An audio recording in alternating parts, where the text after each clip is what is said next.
Hi, I'm Dive.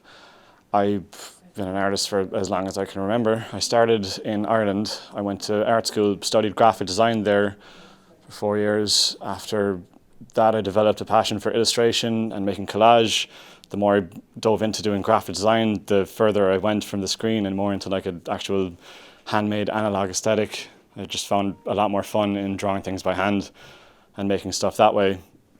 So the work evolved into a direction where I could like screen print it and, turn it into a piece of street art as well. I chose the name Dive because I really wanted the work. I knew the work was going to be kind of punchy, using lots of block colors, like bright bold colors as well, like really like punchy kind of work. So I definitely knew I wanted to have an exclamation mark in the name. Chose the name Dive because I figured it was funny to have the exclamation mark diving as the I. When I finished my course of graphic design in Ireland, I moved to Bremen to do an internship as a graphic designer.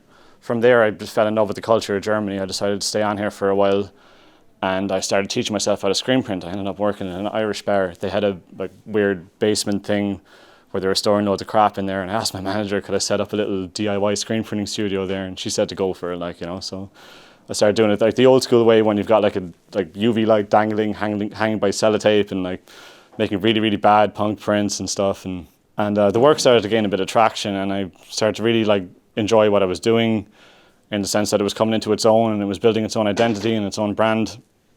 And I figured it was time to maybe move somewhere bigger, and I thought like to move down to Berlin in hopes that I'd find like a better community or a place where I could actually give the work the space it needed to grow and be seen. And then I found StadLab, which is exactly the kind of thing I had imagined when I was planning to move here. This was exactly the kind of place I was hoping to find. I left Ireland in 2013. I stayed on in Bremen then for about another 3 years. November 2016 was when I moved down to Berlin, and I've been here ever since.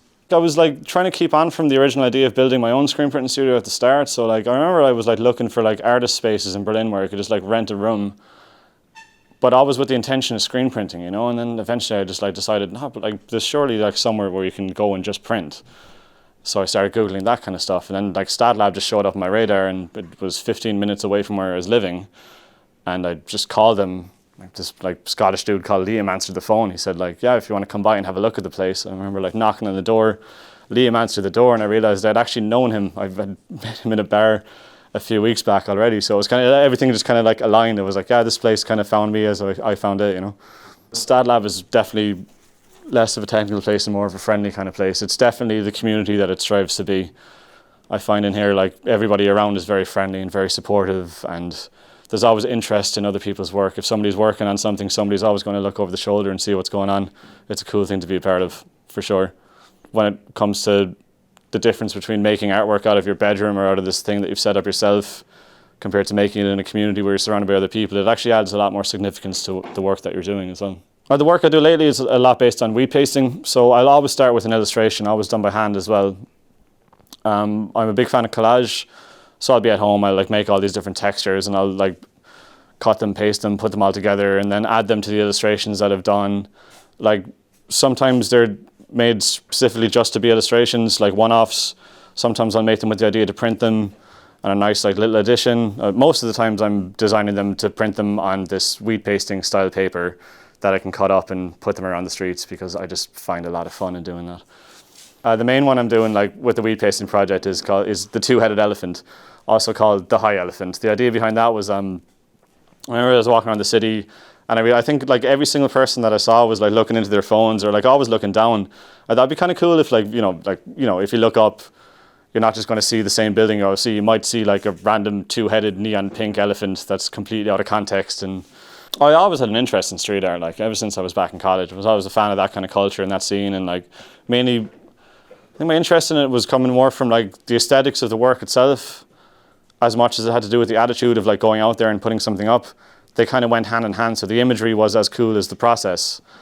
And that just developed into me making stuff that I thought would end up being cool on the street, and then eventually taking that step and doing it. Oh yeah, I mean at the moment I'm like stepping into the world of selling my art. I've slowly built an online store, and it's all kind of coming together that way.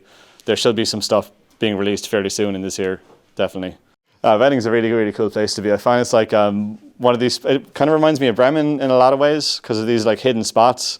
You know, these kind of like bars that you might walk into around a corner, like, and there's always going to be cool artwork, especially in like the toilets in these bars. You know, the ones that are like covered in stickers every single where you look. There's hundreds of different artists pasting like everything all around the place, and you know, there's loads of cool like little DIY galleries set up here as well, like Studio 8, for example. All this kind of stuff is, you know, Wedding is, it like always seems like when I moved to Berlin first, everybody was saying, oh, Wedding is going to be the next up and coming Neukölln and Prenzlauer Berg. It just seems like it's like staying on a trajectory of like, it's stuff is happening here, but it's not going over that point yet, you know. It still seems very DIY and very, everybody here is just like self-invented.